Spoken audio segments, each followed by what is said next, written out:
किसी राज्य में एक राजा और एक रानी रहते थे। उनकी 2 बेटियां और 2 बेटे थे। उनकी एक बेटी का नाम अमावस्या और दूसरी बेटी का नाम पूर्णिमा था। पूर्णिमा बहुत ही धार्मिक स्वभाव की थी।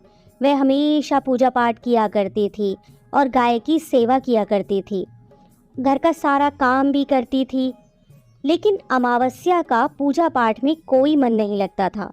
वह कभी भी न तो कोई पूजा करती, न ही कोई घर का काम करती थी। दोनों बहनें एक दूसरे से बहुत प्यार करती थीं। राजा रानी का व्यवहार भी पूर्णिमा के प्रति अच्छा नहीं था। वह अमावस्या को तो चाहते थे और अपने दोनों पुत्रों से भी प्यार करते थे, लेकिन पूर्णिमाशी को नहीं करते थे। धीरे धीरे समय निकलता है। राजा रानी के बच्चे बड़े हो जाते हैं।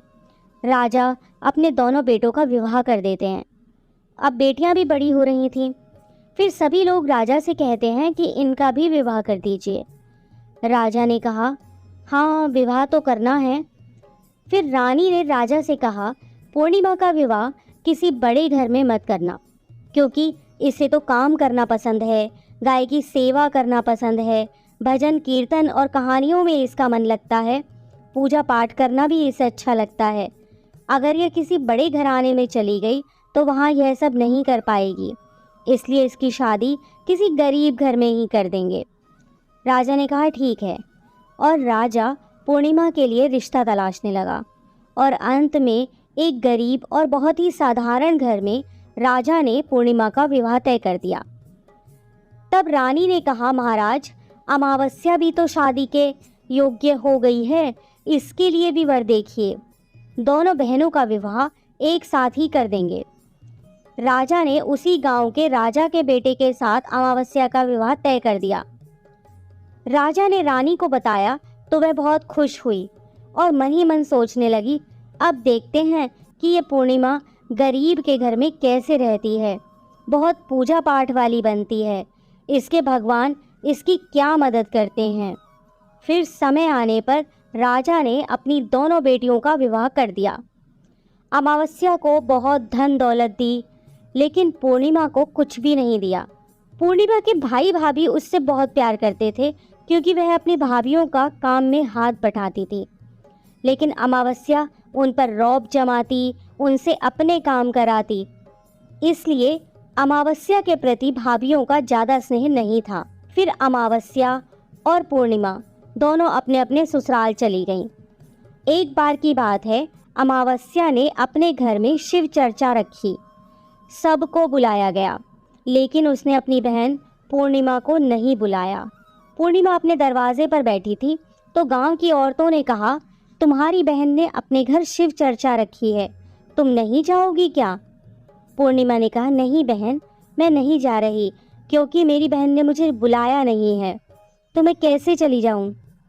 तो गांव की औरतों ने कहा, नहीं बुलाया तो क्या हुआ, यह तो पूजा पाठ का काम है, तुम चलो हमारे साथ।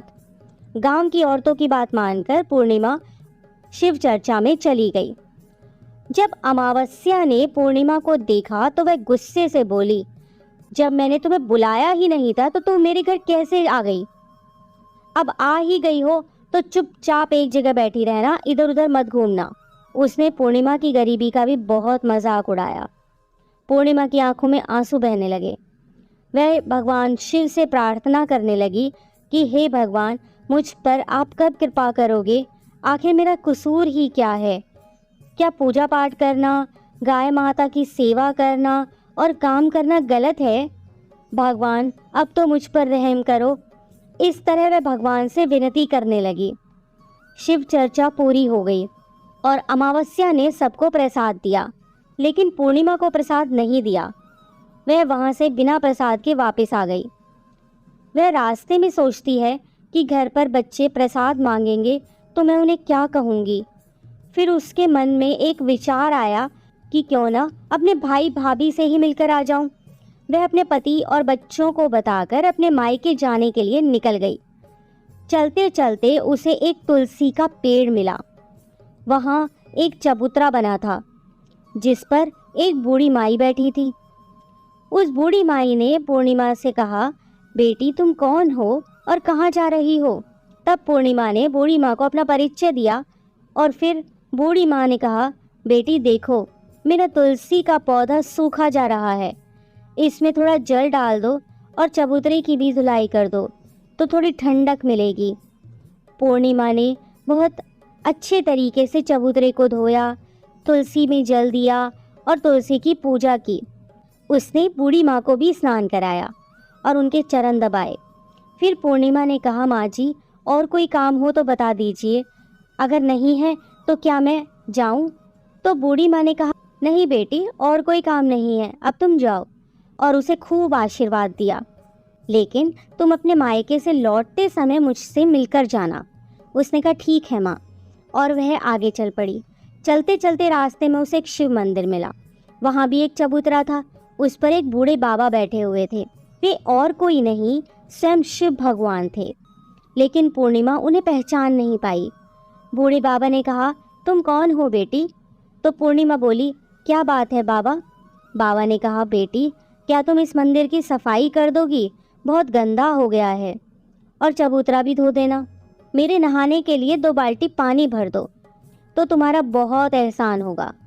पूर्णिमा ने खुशी खुशी बाबा के सारे काम कर दिए और भगवान शिव की पूजा की। थोड़ा और आगे चली तो उसे काली माता का मंदिर मिला। काली माँ भी एक बूढ़ी माँ के रूप में वहाँ बैठी थी। काली माँ ने कहा, बेटी कौन हो? तो पूर्णिमा ने अपना नाम बताया और कहा, क्या बात है माँ जी? तो बूढ़ी माँ ने कहा, बेटी जहाँ सब पूजा पाठ करके तो चले जाते हैं, कोई मंदिर साफ नहीं करता। देखो मंदिर कितना गंदा हो गया है, जरा इसकी साफ सफाई कर दो। पूर्णिमा ने मंदिर की साफ सफाई की और उसने काली माँ का श्रृंगार किया, पूजा की। उसके बाद बूढ़ी माँ को भी स्नान कराया और उसके हाथ पैर दबाए। फिर वह आगे बढ़ी तो एक नदी मिली। वहाँ भी एक बूढ़ी माँ बैठी थी और वह और कोई नहीं, स्वयं गंगा मैया थी। उन्होंने कहा, बेटी तुम कौन हो? तब पूर्णिमा ने अपना नाम बता दिया और फिर बूढ़ी माँ ने कहा, बेटी यहाँ सब स्नान करके तो चले जाते हैं लेकिन कोई सफाई नहीं करता, तुम यहाँ की साफ सफाई कर दो। उसने वहाँ की भी साफ सफाई कर दी। फिर वह बूढ़ी माँ भी उसे आशीर्वाद देने लगती हैं। फिर वह एक नाव में बैठकर नदी के उस पार चली जाती है। नाव में फूल बिछे होते हैं। वो फूलों की नाव में बैठकर अपने मायके पहुंच जाती है। उसके भाई भाभी पूर्णिमा को देखकर बहुत खुश हो जाते हैं और उसकी खूब खातिरदारी करते हैं। फिर सब खूब बातें करने लगते हैं। सुबह जब ननद जाने को तैयार होती है तो भाभी ने उसे एक लाल साड़ी दी और कहा, नंद जी इस साड़ी को पहन लो, और हाँ जल्दी जल्दी आया करो, बहुत दिनों के बाद आई हो। तो पूर्णिमा ने कहा, ठीक है भाभी, आप जब भी मुझे बुलाओगी मैं तभी आ जाऊंगी। और फिर पूर्णिमा ने खुश होकर वह लाल साड़ी पहन ली और श्रृंगार भी किया। भाभीयों ने थैला भरकर उसे धन और गहने दिए। पूर्णिमा घर से निकल गई। चलते चलते रास्ते में फिर वही नदी मिली और नाव में बैठकर वह नदी के दूसरे पार आ पहुंची तो वही बूढ़ी माँ मिली जो गंगा मैया थी। उन्होंने कहा, बेटी आ गई अपने मायके से? तो पूर्णिमा ने कहा, हाँ माँ जी। तब बूढ़ी माँ ने एक थैला दिया और कहा, इसे ले जाओ, मैं कहाँ रखती फिरूंगी, ये बहुत भारी है, और हाँ इसे रास्ते में मत खोलना, अपने घर जाकर ही खोलना। पूर्णिमा ने कहा, ठीक है माँ जी, और वह वहाँ से चल दी। आगे चली तो काली माँ का मंदिर मिला। वहाँ भी वही बूढ़ी माँ बैठी हुई थी। उन्होंने भी पूर्णिमा को एक थैला दिया और अब उसके पास 3 थैले हो गए थे। वह कुछ आगे बढ़ी तो शिव मंदिर मिला। वहाँ बूढ़े बाबा के रूप में भगवान शिव बैठे थे। उन्होंने भी पूर्णिमा को एक थैला दिया। वह थैला लेकर आगे बढ़ी तो तुलसी माँ मिली। उन्होंने भी एक थैला दे दिया। अब जब पूर्णिमा अपने घर पहुंची तो वह 5 थैले खोलने लगी। सबसे पहले उसने अपने मायके का थैला खोला। उसमें खाने पीने की चीज़ें, कपड़े और गहने वगैरह थे। उसने खाने पीने की चीज़ें और कपड़े बच्चों को दिए तो बच्चे बहुत खुश हो गए। दूसरा थैला जो गंगा मैया ने दिया था उसे खोला तो उसमें सोना चांदी भरा था। तीसरा थैला जो काली माँ ने दिया था उसमें 16 श्रृंगार का सामान था। चौथा थैला जो भगवान शिव का था उसमें सब खुशियाँ थी, धन संपत्ति सब कुछ था। पांचवा थैला तुलसी मैया का था। जब उसने उसे खोला तो उसमें चावल, गेहूँ और हर तरीके का अनाज था। पूर्णिमा के घर अब किसी प्रकार की कोई कमी नहीं थी। धन संपत्ति और भंडार से उसका घर भर गया था। पूर्णिमा खुशी खुशी रहने लगी। एक दिन पूर्णिमा ने सोचा क्यों ना मैं अपने घर शिव चर्चा कराऊं। फिर पूर्णिमा ने शिव चर्चा रखी, सबको बुलाया। वह अपनी बहन के घर भी गई बुलावा देने। जब अमावस्या अपनी बहन के घर शिव चर्चा में आई तो उसके घर में धन दौलत देखकर आश्चर्य में पड़ गई। फिर अमावस्या ने पूछा, तुम्हारे पास इतना धन दौलत और वैभव कहाँ से हो गया? तो पूर्णिमा ने कहा, देखो बहन, तुमने शिव चर्चा रखी थी, मुझे नहीं बुलाया, फिर भी मैं बिना बुलाए तुम्हारे घर गई, लेकिन तुमने मुझे प्रसाद भी नहीं दिया। फिर तुम्हारे घर से आने के बाद मैं मायके चली गई। और इस तरीके से एक एक करके पूर्णिमा ने सारी बातें अमावस्या को बता दी। अमावस्या ने कहा, मैं भी अपने मायके जाऊंगी, तुम मुझे भी डांटो और प्रसाद भी मत देना।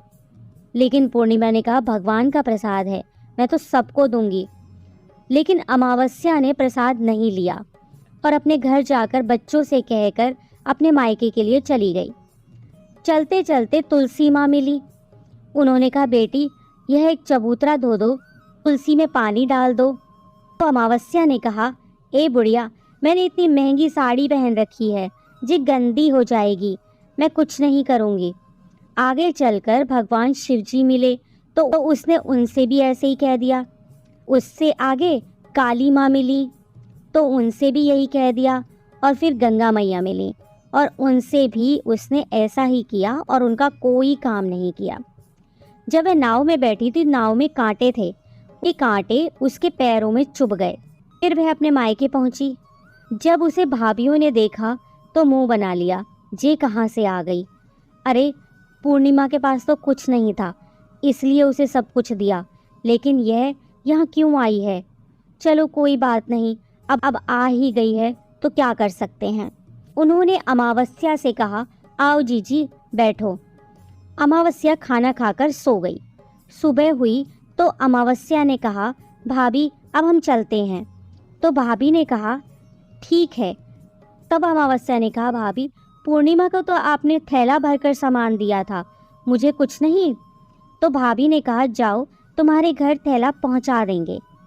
फिर अमावस्या चल दी तो गंगा मैया मिली। गंगा मैया ने कहा, आ गई बेटी? तो उसने कहा, आपने पूर्णिमा को तो थैला भर कर दिया था, मुझे कुछ नहीं दोगी? तो गंगा मैया ने कहा, ठीक है, जाओ बेटी, हम तुम्हारा सामान तुम्हारे घर भिजवा देंगे। ऐसे ही भगवान शिव ने, काली माँ ने और तुलसी माता ने कह दिया।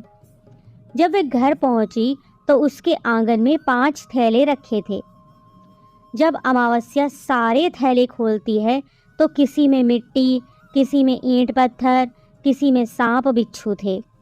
उसने अपना माथा पीट लिया और कहा, हे भगवान, हमें मायके में भी कुछ नहीं मिला और इधर भी कुछ नहीं मिला। फिर अमावस्या दौड़कर पूर्णिमा के पास जाती है और कहती है, तुझे इतना सब मिला लेकिन मुझे तो कुछ भी नहीं मिला।